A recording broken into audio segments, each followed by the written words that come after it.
અમદાવાદમાં ખાદ્ય ચીજવસ્તુઓમાં ભેળસેળ મુદ્દે આરોગ્ય વિભાગે સપાટો બોલાવવાનું શરૂ કર્યું છે। એનાલોગ પનીરનો ઉપયોગ કરતા 3 એકમો સીલ મારી દેવાયા છે। દાણી લીમડાની એશિયન બેકરી સીલ મારી દેવાઈ છે। પ્રહલાદનગર વિસ્તારમાં આવેલું KFC રેસ્ટોરન્ટ પણ સીલ મારી દેવાયું છે। આ ઉપરાંત નવરંગપુરાનું HL ફ્રેન્કી, જય સોમનાથ ટી સ્ટોલ અને દિલ્હી 6 પરાઠા પોઈન્ટ પણ સીલ મારી દેવાયા છે। હળદરના સેમ્પલ સબસ્ટાન્ડર્ડ આવતા કુબેરનગરમાં આવેલું PM ફૂડ સીલ મારી દેવાયું છે।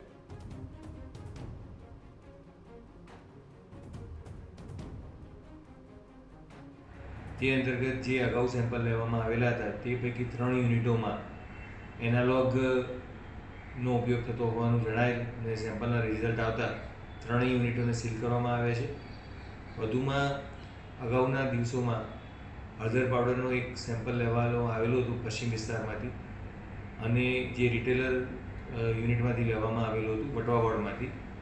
તેમાં જે હળદર પાવડર હતું તેમાં સ્ટાર્ચનું પ્રમાણ 92% જેટલું મળી આવતા અમદાવાદ ખાતેના જે રિપેકર યુનિટ છે તેની તપાસ કરવામાં આવેલી। કુબેરનગર ખાતે આવેલું હતું આ યુનિટ, તેને પણ સીલ કરવાની કાર્યવાહી આજરોજ કરવામાં આવી છે અને તેમાં 548 કિલો જથ્થો સીઝ કરવામાં આવ્યો છે।